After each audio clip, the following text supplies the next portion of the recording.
avec Yes. C'est notre moment. Dites oui aux actualités dans votre journal TV.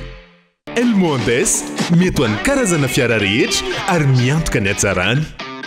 Elmondes hitanao ny vaovao. Vaolinna vaovao be. Vaolinna manolotra ho anao ny vaovao. Loto ny olanao, vaolinna ampiasaina.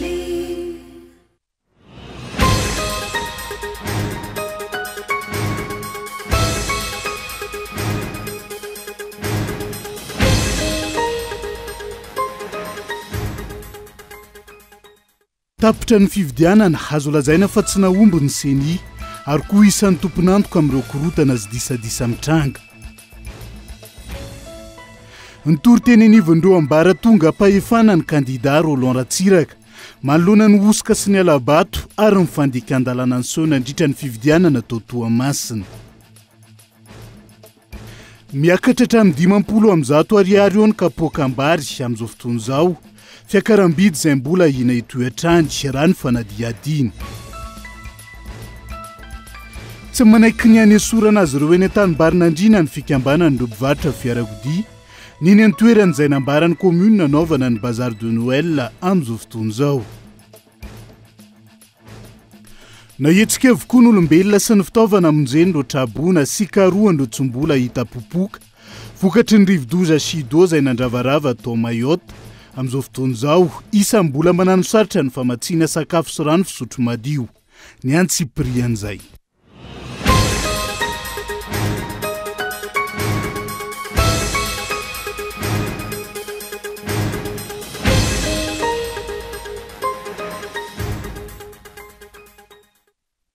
Migadondrainy amin'ny valoralina fotoana ny fampalalam-ba avao eto amin'ny vita lavitra kolo atena ny araba tombo klasy tombo vavy manasanao avetrany anaraka ny antsiprian'izay toy ny mazatra matoa andatsoratra nondeha nokafatsika ny fiarahana amin'ity ala ity tapitra ny fividianana be ny tanàna sy mpanotsaina azo lazaina fa tsy naomby tanteraka raha ny seni nandany volam-bahoaka fotsiny ary koa isan'ny tompon'antoka amin'ireo korontana sy disadisa mitranga amin'izao fotoana izao mipetraka araka izany ny fanontaniana mbola tokony anony asany ve ny seni satsy matoa andatsoratra.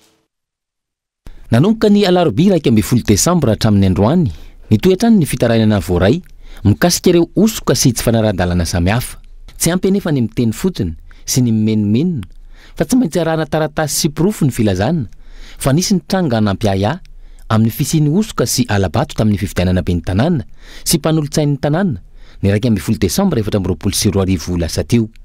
Maro ireo nanara-maso akaiky ny zavan'ny tranga mialoha nandritra ary amin'izao aoriny ny fividianana izao na teto Antananarivo renivohitra izany na tany amin'ireo komunina hafa manerana ny nosy.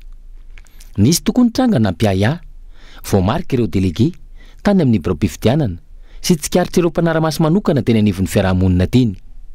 Misy santiona ny hotansainy reto ordonnance felo sampona anarana hafahafa lazaina fa tsy misy ray tsy misy reny vehivavy ray mananjanaka mitovy anarana misy 500 eny 30 aza olona sady manana kara-pividianana ny mbola mitondra ordonnance mpifidy mitondra kara-pividianana sy kara-panondro anarana samihafa nefa ny voasoratra ao amin'ireo olona mifidy any amin'ny toerana tsy misy toeram-ponena ny ara-dalàna olona nitanterana tamin'ny fiara ka nifidy tamina birao fandatsaham-bato maromaro olona tratra nitondra bileta précoché maromaro tsy fisian'ny taratasy mirakitra ny fanisana ny vatom-pividianana narotsaka tao anatin'ny urne na ny feuille de dépouillement tsy mitovy ny isan'ny vato voasoratra ao amin'ny fintanana an-tsoratra na ny PV sy ny misoratra ao amin'ny feuille de dépouillement taratasy fitanana an-tsoratra mitakosona sy soratra tsy avakina tsy voasoratra mazava eny amin'ny solaitra be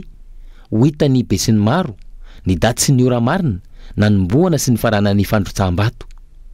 Efa andro vitsy izay no nandrafitra ireo antota-taratasy ny mifandraiky amin'ny aiaina osoka sy alabato ireo kandida tsirairay avy ary apetraka tsy ho ela eny amin'ny tompon'andraikitra manana ny fahefana araka ny tondroiny lalàna izany ahafana manao fanadihadiana lalina sy mampiatra ny lalàna amin'ireo izay meloka sy nanao ny tsinety ka namadika nandiso na nanova ny safidim-bahoaka. Amin'izao fotoana tapitra ny fividianana ary azo lazaina fa tsy naomby tanteraka ny seni nandany volam-bahoaka fotsiny ihany ary koa isan'ny tomponantoka amin'ireo korontana sy tisa mitranga. Ny fantaniana mipetraka manoloan'izany dia ny hoe mbola tokony hanohy ny asany ve ny seni. Atreto mantsy dia samy miandry ny rehetra hoe inona ny fepetra ho raisina manoloana ireo voatondro fa nanao alabato nandritra ny fifidianana farany teo. Na ahoana mety ho endriky ny tsy fanaran-dalana anseho. Mila fanadihadiana lalina ahafana mamantatra izay tena zava-nisy marina. Raha tsy misy izay fandraisana fepetra izay, mety hampanahy no avy eto amintsika raha ireo fitarainana mikasika ny fifidianana farany teo iny no jerena. Matoan-datsoratra izay fanoroso tamin'ny fametrahana fitoriana teny anivony ro ambara tonga pahefana maefa ny kandida Roland Ratsiraka manoloana ny osika sy ny alabato ary ny fandikan-dalàna anseho nandritra ny fifidianana ben'ny tanàna sy mpanolontsaina. Ampahibe maso no nanaovan'ireo alabato ary maro ny pirofo ampelantanana ho ny kandida Roland Ratsiraka izay antenaina ny fandraisana andraikitry ny fitsarana ao anatin'izay. Honina saina.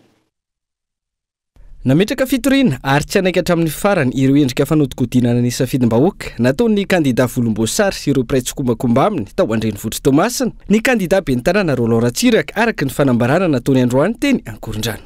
Mbola tsy nahita fifidianana feno osika takon'izany zahay ary osika karazany maro kanefany nahafahan'zareo nangala-bato eo ampabe maso tsisy enatra tsisy tahotra mamason'olona rehetra ary manoloana ny borao-pifidianana. Ohatra fotsiny lehibe ny fokontany dia masamy joro manoloana ny borao-pifidianana dia mizara karatra zay olona te-haka ary manome vola zay olona te-haka dia ny samborana moa ianareo nisy avoka ny samborana misy délégué de vote hafa koa zany convoqué tany amin'ny polisy sy ny sisa ny mpitandro filaminana dia nisy nitondra andiana mpitandro filaminana avy aty Antananarivo nakany Tomasina dia nampifidiana amina toerana maro. Dia na ny bulletin de vote amin'ireo toerana reo misy tsy avy amin'io toerana io fa avy antany hafa le bulletin de vote dia nampitirana tato. Ny ray petsapetsa tamin'ny fangalaram-bato avokoa ireo ambaratonga pahefana tao Tomasina raha tsy hitanisa fa tsy ny préfecture ny fiadidinan'ny commune hatramin'ny sefokotany ho iatra n'ity kandida ity antony rosona tamin'ny fametrahana fitoriana. Toetsaina jolamboto ampiasain'ny orange aty zany efa fatapoko fatapirenena ary zay mihitsy ny adivana miezaka zay amin'ny faran'izay herinay manohitra an'izany ary indrindrandrindra mitory ihany koa reo fantatra arita ananana pirofo mazava ny fangalaram-bato. Zay zany dia tsy maintsy mametraka fitoriana koa aty amin'ny penal amin'ireo chef fokotany zay hitanay fantatra hita ananana sary ananana pirofo ary témoignage amanarivo ny azonay. Ny olona koa automasa samy mahafantatra daholo zay maresy amin'ny fifidiana. Tsisy olona zay tsy mahalala an'izany hoe zay ny mahazo ny fandresena.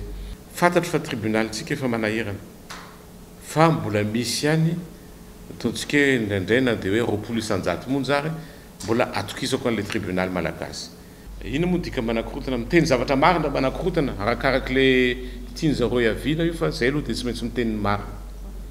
Na manakorotana zany tsy manakorotana tsy maintsy miaro ny safidim-bahoaka tsy mankasitraka ny alabato. Mahafantatry ny andrajolona sy ireo kandida Volomboasary nirotsaka tamin'ireny vohim-paritany fa tsy tiany vahoaka tsy ho lany ka ankoatra ny fakana ireo mpanakanto fizarana ireo entana ilaina amin'ny fiainana andavanandro io nirosono ihany koa ny osika sy ny alabato ahazahoana ny fandresena ho iatra n'ity kandida ity. Ny tenany izay nanamafy fa lany tamin'ny fifidianana ben'ny tanàna farany teo raha ny tanterahana tao anatin'ny mangarara vonin'izy ireo hiaratra amin'ny farany izay safidim-bahoaka izay. Izay ny fifidianana tany Toamasina fa maro ireo olom-pirenena nesorina tao anaty lisy-pifidianana ka nosoloana anaran'olon-kafa izay tsy ponina teo anivony ny fokotany ho ny ponina tao amin'ny commune Ambalavao distrika Antananarivo Atsimondrano raha nitaraina tamin'ity androany ity. Natao izay fomba rehetra pandaniana ny kandida Volomboasary araka ny fanazavana trany Gaëtan Andriatsilavo. Tahaka ireo faritra sy kominina maro manerana ny nosy nanao antsoavo sy nitaraina ihany koa ny olom-pirenena nandray anjara tamin'ny fifidianana farany teo ao amin'ny commune Ambalavao distrika Antananarivo Atsimondrano. Maro loatra ny tsy fanaran-dalàna tsikaritra ho izy ireo nandritra iny fifidianana farany teo iny ankoatra ny fifidianana safidy tsy ara-dalàna ny fidiran'ny sefokotany tao anaty biraofandatsambato. nisy efim-pokotany tao anatin'io toerana io zany dia mbola nananandraikitra tao anatin'ny biraom-pokotany ary tsy nety niala tao mihitsy raha tsy nanaovana vava sy efesiteny ary koa nisy mandatera anankiray izay moa zany dia niteny mihitsy hoe miala teo anao fa tsy andraiky tao zany nefa ny avy eo izy niala ihany nefa rany fa nanomboka tamin'ny maraina izy zany tompoko no niditra tao raha tsy nisy an'izay fitenenana izay tsy niala teo mihitsy izy. Ankoatr'izay, isan'ny tena nampitaraina ny olo-pirenena eny an-toerana ihany koa ny mikasika ny lisam-pifidianana. Maro tamin'ireo olo-pirenena nandray anjara tamin'ny fifidianana solombavambahoaka farany teo no tsy tao anaty lisitra intsony tamin'ny fifidianana ben'ny tanàna ary nosoloina anaran'olona hafa izay tsy ponina eny anivon'ny fokotany akory. Diniky foana hoe fa resaka lista ny olana teto aminay. Le izy ange tsy teny fotsiny hoe manaona daholo ny pitsopitsony araka ny fifidianana hoe iza ny tokony anao membre ny bureau de vote fidiny vahoaka vereo sa reo olona efa ela be reo ihany zany ny tokony teny ny lista zany mety nadio fa mety nalatsaka mihitsy fa iza ny nandatsaka anazy zay zany tiana fantatra hoe naninona nalatsaka reo manana proof an'izany zay hoe latsaka daholo ny misy olona betsaka latsaka ary niezaka naka ordonnance reo olon'ireo fa tsy nahazo. Nanamafy ireto tomponina ireto fa nisy ny fanaraha-maso sy ny fiarovana ny safidy natao saingy nisy ny raha-matahora sy ny fandrahonana niatra tamin'izy ireo. Tsy rary ny nitranga tahaka izany ary misy zavatra fenina tsy tiana ho fantatry ny be sy ny maro. Menace verbal, menace amina resaka basy, voanakotray tsy de fa tsy lany la zany misy zany hoe raha mbola mila proof raha zany ankoatran'ity vidéo zay jorona vavolombelo ity de misy ny enregistrement vocal. Ary le olona koa moa somary aty amin'ny toerana ambanimbanivohitra de mataotaotra amina resaka menace satria le fizaram-bola efa voazara teo sa efa voalaza meloa teo zany de misy menace kely ihany miarakaraka amina de olona hoe mifandray aminy eo amin'le fizarana vola ary amin'le fifidianana. Eritreritro tsaiko zany hoe manina moa raha midongo dolidolo daholo mihitsy tsika rehetra niaran'le izy fa mampalahelo ny tsy fantatry le olona ny androany fa nitaranany eny ibaby an'izao mahazo atsika zao rapitsy tsy maintsy ho zakainy taranaka io rapitsy mety tsy miandro rapitsy ary raha tonga ny janvier. Commune iray amin'ireo commune nandraisana fitaraina nahitiana naovana fanadihadiana tamin'ny androany ity. Ao ireo nilaza fa tsy hita intsony ny mahafifidianana ny fifidianana ny 1 Desambra lasa teo iny. Amboletra, tsindry, fifidianana safidy sy ny sisa natao ampandaniana ny kandida-panjakana no niseho. Ary ny tena olana ho izy ireo miova miandalana ny vokatra nahodina ny tena safidin'ny olo-pirenena ahafana manatratra io tanjona napetraka io. Miombana ny anao fitokonana ihany koa ny amponinao amin'ny commune mandromondromotra distrika ny Tolaniaro amin'izao fotoana izao. Tsy ekena ho izy ireo ny fanodinana ny safidim-bahoaka. Manoloana ireo tsy fanarahan-dalàna sosoka tsikatra nandritra ny fifidianana ben'ny tanàna sy mpanolo-tsaina farany teo. Fanahy mpanazavana. Sy lanina io ary ny zavatra mahagaga anay dia zao antareo pitondrana fahazakana ambolo miresake zay lanim-bahoaka dia zay ny lany.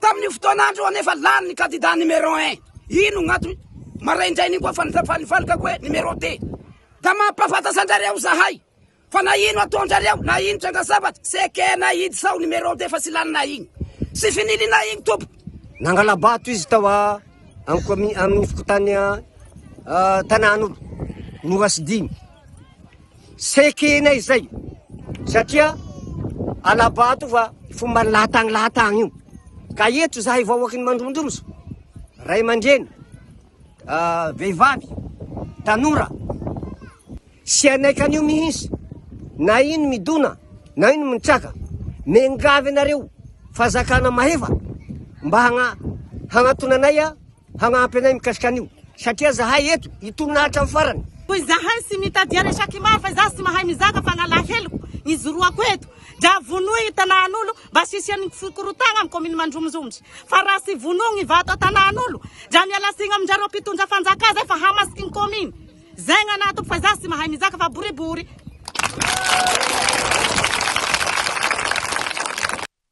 Avelatsika vetivety eo ny ako ny fifidianana ben'ny tanàna sy mpanolo-tsaina fa pavao ny sosialy vetivety. Miakatra hatramin'ny 50 amzato ariary eo ny kapokambary eny an-tsena amin'izao akatoko ny fety sy ny fahavaradrao fiakaram-bidy izay mbola ina hitoetrany raha ny fanadihadiana natao tamin'ity androany ity fitinokolona. tsy mitsahatra ny miakatra ankehitriny ireo karazana entana fampiasa amin'ny andavanandro izay mavelo taraina ireo mpanjifa. Ankavitsiana ireo matakatra ny vidim-bary amin'ny kilao raha ny fanazavana. Mionona amin'ny fanjifana amin'ny vary amin'ny kapoaka ireo mponina amin'izao fotoana. Vary amin'izao fotoana izao dia atao hoe miakatra ambony mihitsy satria farafaratiny tokony tsy oatra ny arivo fa misy mihoatra ary ny arivo. Riz de luxe dia vary gasy dia afangaro le izy. Afangaro efatra roa kapoaka fa efa mianaka izay. Fandaminana dia ohatran'izay fa mifahaizana mandamina no entina miady. Manomboka ny volana Desambra teo no nahitana fiakarana ny vidim-bary teto anatiny raha ny fanazavana ireo mpivarotra. Amin'izao fotoana 703 ariary ny kilaon'ny vary gasy raha toa ka 802 ariary ny kilaon'ny vary stock mora indrindra izay varotana 507 ariary ny kapoaka. Ahina hatrany ny fiankarana indrindra amin'izao fotoam-pahavaratra izao sy mandritra ny fety ny faran'ny taona. Tena misy fa kely elan'ny dépense en frais ny hanina. Tena kely dia kely sisa mba tombony. Ny vary gasy zao manala lony zao 10 ariary ny kapoaka. Dia ny simansa 570. Ny riz de luxe 10. Dia ny diste 10 miakatrakatra kely daholo izy zao. Dia makolika 510. Manodididina ny arizato isaky ny kapoaka ray izay tao anatin'ny tapabolana teo zao ny tena fiakaran'ireo. Tena niakatra ambony indrindra zao makolika dia ty simansa ty. Tena vidin'ny olona matetika zao ny tena be mpanjifa dia ny simansa sy makolika. Ireo ihany nefa ireo miakatra foana isanandro. Zay zao vao avy naka mihitsy ny fandehany amin'izao Mikatoko fety miditra janvier eo mety mbola hiakatra be mihitsy io. Ny vidin'ny vary ihany mananosarotra ny fanjifana ireo entana fampiasa amin'ny andavanandro toa ny menaka sy ny siramamy noho ny famividy izay ambany ho an'ny isan-tokantrano. Maro ireo zara raha mihinana amin'ny vola 5,000 ariary anatin'ny iray andro. Ny tolotolotra isan-karazany izay tsy ampiana ny vidim-bary izay tsy maintsy hovidiana iny an-tsena isanandro. Lafomba vao afana azo fiofanana avy amin'ny PAK FC ireo mpanondrana entana ao amin'ny faritra Tsimbo andrefana amin'izao fotoana izao. Tanjona ny ampitombona ny trake fary anampiana azy ireo ampitombo ny vokatra ahondrana ihany koa kolo toliara. Nomeny PAK FC fiofanana ny mpanondrana entana atao amin'ny faritra Atsimo andrefana ho fanampiana azy ireo amin'ny olana sedrainy eo amin'ny sehatry ny fanondranana sy ampitombona ny traikefa ananany ary ampitombona ihany koa ny vokatra ahondrany.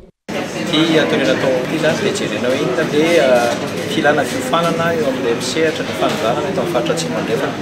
Tombotsoa azony zareo zany dia afaka amin'ny fahalalana zany zareo anatin'ny efa-bolana manaraka mba hanatsarany ny asany ahitany débouché vaovao amin'ny fanondranana entana amin'izay efa fanaon'ny zareo eto amin'ny faritra Atsimo andrefana dia mba hampitombo koa zany ny vokatra ahondrana sy ny vola-miditra amin'ny zareo.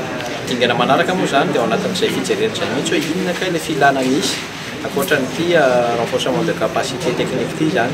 Satria ao amin'ny resaka incubation ohatra izay efa natomboka teo aloha dia misy koa ny fanampiana materiel izay omeny PAK FC ho an'ny fanondranana zany ho an'izay efa manao an'ilay izy ankoatran'ny fanitarana fôro izay efa iverin'ny PAK FC dia fanaovana izay identification des besoins mihitsy zay ny Misa 10 moa no ahazo an'izay fiofanana izay saingy mbola hiampy izay isa izay raha ny fanazavana. Tena siblena voalohany zany zao dia 10 fa zany hoe hiaotra le izy satria betsaka le filana zany eto toerana tsy 10 ray manokana moa zany fa arakaraka le thème izay concerné tsirairay zany no angalana ny piofana fa ny piofana isaka session dia 5 ihany no maximum. Le fiofanana moa zany dia araka ny fitsidiana atao mpamolovolana le tetikasa PAK FC mihitsy hoe ny fanamboarana lalana dia tsy maintsy miaraka avahetsiketsehana ny fidinan'ny tokarena eo toerana ka dia ilaina izay fijerena amin'ilay olana zany mba ahafahana mampiasa ny tokony izy dia lalana ivoan'ny vokatra. Araka izany ny PAK FC dia misehatra amin'ny fanamorana ny varotra koa teto dia nanainga ny fiaraha-midinika amin'ireo sehatra rehetra ihany koa izy ireo amahana ny olana hampiroboroboana hatrany ny sehatry ny varotra. Ny koa no entsika amin'ny sendvety ao anaty doka fohy aza misaraka aminay.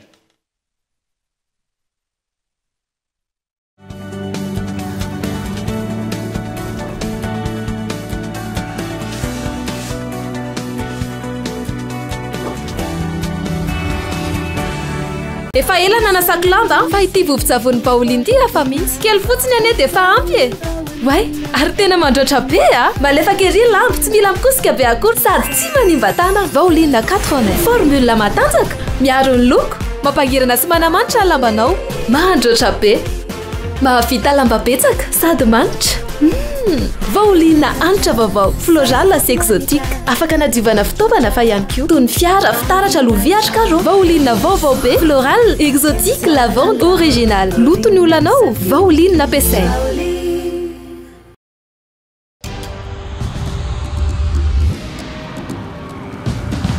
tsika miara-miketrika ilay ho avy mamiratra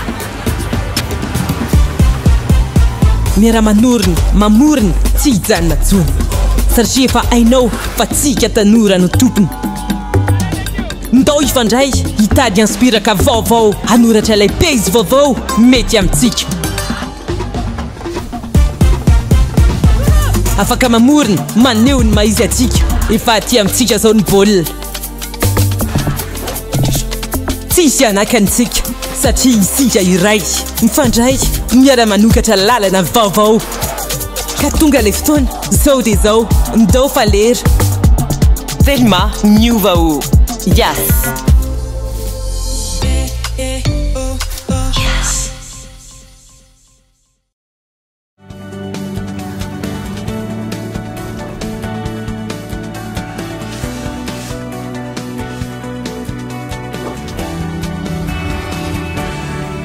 mirina ny arabatra ny tomboklasia tombovavy tonga soa indray atao anatin'ny tapany faharoa amin'ny fampalalam-baovao amin'ity ala ity isan'ny tarantsika izay fotoan-dehibe teo amin'ny fiangonana anglikanina ny Andromaly fotoana izay nanamasinana ny eveka vaovao izay tantana ny diocèse ny Mahajanga mandritra ny 3 taona indray Anja Robert Kolomajanga Totosan'ny maraina ny alahady fa 12 ny volana desambra ny fanamasinana ny eveka vaovao Monseigneur son excellence Dr Darrell Critch izay eveka fahatelo hitondra ny diocèse ny Mahajanga fa fotoam-pivavahana lehibe ho fisaorana n'Andriamanitra tao amin'ny fiangonana anglikana Mahajanga no nanamariana izany izay notarihany archevêque de la province anglicane avy amin'ny ranomasimbe indiane Dr James Ong. Le collège électoral de l'église anglicane de Mahajanga s'est réuni et donc a procédé à l'élection d'un nouvel évêque. Et donc par rapport à cette élection, donc une personne a été élue. C'est maintenant Monseigneur Darrell Lloyd Eli Critch. Il remplace Monseigneur Paul Spears. Donc aujourd'hui, nous avons eu le privilège, tous les évêques de Madagascar et donc aussi des Seychelles, nous sommes venus ici pour l'ordonner comme un évêque. Et donc, à partir d'aujourd'hui, il a été installé. Vous avez remarqué, je suis sorti avec lui dehors. Et ensuite, il a pris sa crosse pastorale. Il a tapé sur la porte de la cathédrale. Ensuite, le vicaire général a ouvert la porte. Et lorsque le vicaire a ouvert la porte, il est rentré. Et le vicaire l'a emmené donc, dans sa place sur le trône de la cathédrale pour l'investir comme évêque de Mahajanga. Un évêque est appelé donc à gérer les affaires du diocèse. Comme évêque, il est le défendeur de la foi. Et il est appelé donc à encourager le peuple de Dieu à s'approcher davantage de Dieu à travers la parole. Cela veut dire à travers la Bible. Et Monseigneur Darrell a toujours été une personne qui chérit la parole de Dieu, qui met la parole de Dieu en pratique dans sa vie. Au Canada où il a été, avant de venir ici, il a toujours mis la parole de Dieu en priorité. Eveka fahatelo hitantana ny diocèse ny Mahajanga i Dr Darrell Critch ka mila fiombonam-bavaka avy amin'ireo kristianina tsirairay avy. Ary fety lehibe ho an'ny diocèse zao miandrandra ny vahoaka an'Andriamanitra fa nahazo mpiandrondro vaovao ary tondra haim-baovao ara-panahy ho an'ny kristianina rehetra anatin'ny diocèse koa mangataka vavaka amintsika rehetra mba ahavitany manatanteraka zany adidy masina izany. telo amin'ny 20 taona ity évêque vaovao monseigneur son excellence docteur Darel Critch izay hitondra ny diocèse ny Mahajanga ity manambady izy ary mananjanaka iray manana mari-pahaizana maro izy ary isan'izany ny doctorat en théologie ary tantana ny diocèse ny Mahajanga manomboka izao ka hitondra fampianarana ny tenin'Andriamanitra sy ny fitoriana ny filazantsara ho an'ireo kristianina eo anivo ny fiangonana Ecclesia Episcopale Malagasy Santa Luc eto Mahajanga. Manambahiny ny sampana fampalalam-baovao amin'ny ality dia tsy izy afandrematora tsara zaka Londry izay tompony andraikitra avy eo anivo ny Canal Plus Madagasikara miarabanao tonga soa ato anatin'ny fampalalam-baovao amin'ny ality misy promotion entinareo amin'izao ankatoko ny fanomanana ny fety Noël sy ny farany taona izao manahoana sy manahoana mahakasika azy io Londry. Falmerabaniva eto amin'ny Coltivy falmerabany rehetra amin'izao andalina izao manana promotion Canal Plus amin'izao fotoana izao zany hoe ho anareo izay rehetra mbola tsy manana Canal Plus maniry ny te hiditra anatin'ny membre-ny Canal Plus zany hoe anjifa sy vidy ny vaovao dia 7 alina ariary monja dia mahazo an'izay zanareo zany hoe miaraka amin'ny kit complet ny installation gratuite Antananarivo en plus n'izay mbola misy fanomezana elo toy izao omenareo misy ihany koa moa ny casquette zany mazava ho azy ao amin'ny boutique Analakely misy azy io zany hoe mariako etona fa rehefa makao amin'ny boutique Analakely dia manantona ny guichet misy any Londry dia tonga dia tsy makatike fa manantona guichet misy any Londry dia raisiko avy hatrany zareo dia izay 7 alina izay mariana fa efa manana abonnement hatramin'ny volana février izy mahazo ny 30 jours to canal izy dia avy eo mivadika ny access raha mbola manana fanirina izy fa te hanana to canal ihany no an'ny janvier février dia mandory abonnement 35 000 ariary alohan'ny 31 décembre dia mahazo an'izay ihany izy. Manahoana indray ho an'ireo efa mpikambana moa zany ao anatiny inona ny tolotra rosony Canal Plus ao anatin'izay? Ny tolotra ho an'ny efa mpikambana mbola mitofana antsika hatramin'izao ny promotion zany hoe lay manory abonnement ka mitazona ny abonnement tamin'ny mois de septembre dia mahazo 30 jours to canal foana izy zany hoe raha évasion natao tamin'ny septembre dia mahazo évasion mahazo to canal ihany izy azafady amin'ny réabonnement izay ataony. Fanentanana farany ary Londry ao anatin'izay? Ya fanentanana ho anareo raiso ny taratasy larana azahoana ny Londry dia ny 038 78 151 60 avery kely any 038 78 151 60 dia atsona fotsiny dia efa afaka manao livraison ihany koa zay miaraka amin'ny elo vaovao be 80 000 dia sady mahazo Canal Plus mbola mahazo elo. Ankasitrahana ry zareo teo anivony Canal Plus Madagasikara atao anatin'izay fanampanazavana mahakasika iny promotion isan'ny goavana iny. Fa manararoatra ny tsy fahatakarany vahoaka malagasy ny fitondram-panjakana manoloana ny kitolotolotra samihafa noho ny sasany tena etseroa amin'izao fotoana izao mbola vitsy ireo tonga saina fa fampantrana ny malagasy zany ho ny mpanao politika nanaovana fanadiadiana Ilarina Soniaina. Fampantrana avolentany ataon'ny mpitondra eto amin'izao fotoana fa tsy mifototra amin'ny fampandrosoana na ny tena olana iaina ny malagasy telopolo tapitrisa ankehitriny hoy ny mpanao politika. Mitady tokasidera amin'izy tena lalandava ny mpitondra na eo aza ny fahantrana lalina hita sy atsikafiny any ivelany eto amin'ny tany sy ny firenena. Indrambolitsika gouvernement malagasy tamin'ny institution Bretton Woods izany hoe ny FMI ny Banque mondiale sy ny sisa dia amin'ny anaran'ny firenena malagasy no tramanany vola. Zavatra nisy anefa ho an'ny sahirana zany hoe tamin'ny andron'Andriamatoa Jafy Albert nisy ny atao hoe filet sécuritaire ratonaina mariky ny fahantrana zany. Matoa zany nataony fond de résilience hanomezana hanina ny olona nidikan'izany tsy mavely tena ke zany ary Banque mondiale namoaka mihitsy hoe mitompo ny isan'ny olona mahantra eto Madagasikara.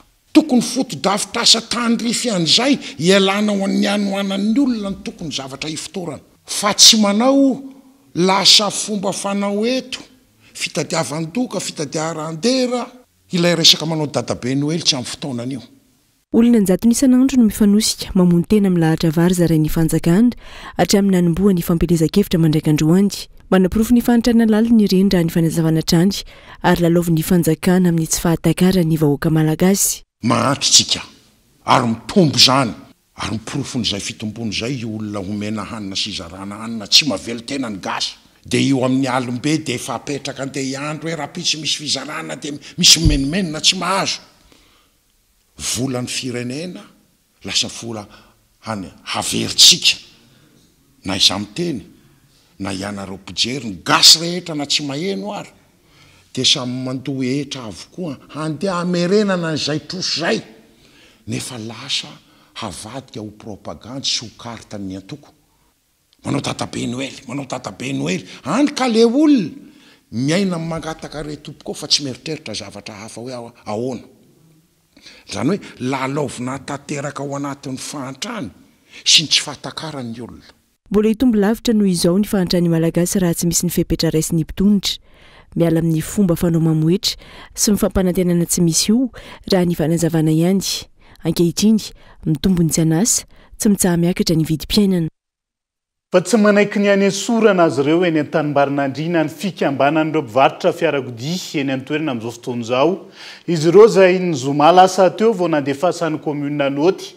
manala azy ireo eny an-toerana manomboka androany hatramin'ny faharoa ny volana janoary noho ny fisian'ilay bazar de Noël ataon'ny commune eny an-tanimbarinandriana Daniela Minoarso no mitatitra ny antsipriany zay noho ny fisian'ilay braderie bazar de Noël ataon'ny commune Antananarivo renivohitra eny an-tanimbarinandriana ny zoma lasa teo nandefa naoty ny commune ny amin'ny tsy maintsy ialan'ireo mpivarotra fiara eny an-toerana manomboka androany hatramin'ny faharoan'ny volana janoary ho avy zao filazana izay tampoka ho an'ireo mpivarotra fiara eny an-toerana noho izy ireo tsy nampilazana iray volana na herinandro mialoha antony tsy haneken'izy ireo ny anesorana azy ireo eny an-toerana mandritra ny 17 andro na ho petahana takedare aza ny fiaran'izy ireo raha ny fitarainana ireto mpivarotra fiara ireto izay mandoa parkina ara-dalàna araka ny fanarahana tamin'ny commune ihany koa raha ny fanazavana zavatra tena mampalahelo anay zany hoe miala neto dia anaovana pasarte nena ampidiram-bola nefa zay fa mandoa vola isam-bolana amin'ny commune manaraka an'izay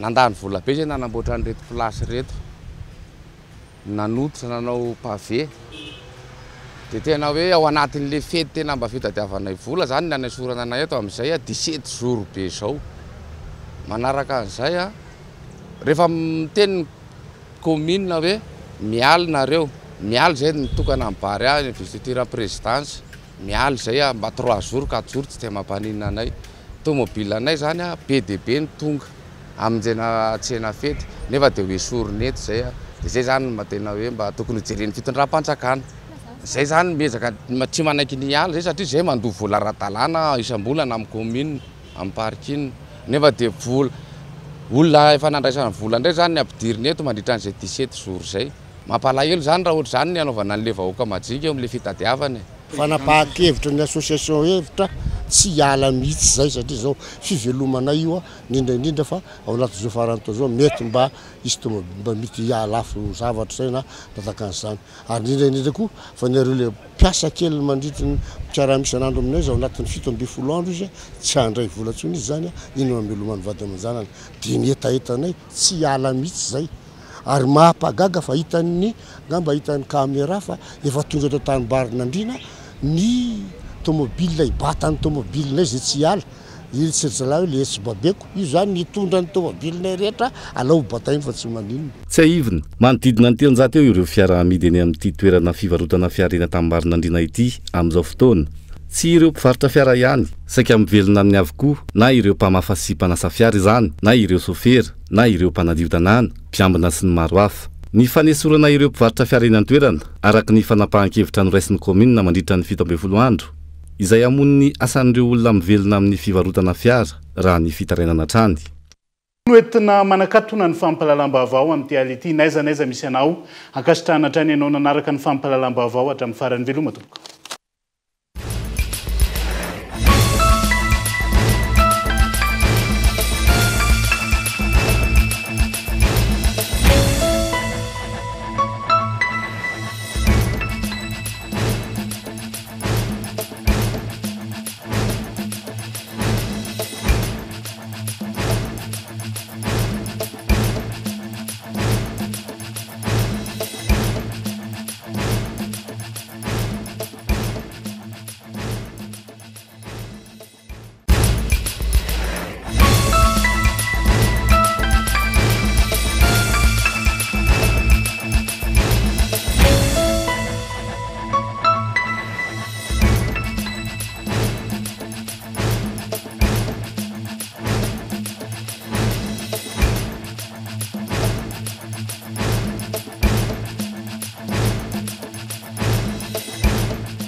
vaolinina vaovao be vaolinina nanolotra ho anao teo ny vaovao loto ny olanao vaolinina ampiasaina Elmondes mety ho an'ny karazana fiara rehetra ary miantoka ny hatsarany Elmondes il a présenté ny vaovao avec c'est notre moment. Dites oui aux actualités dans votre journal TV.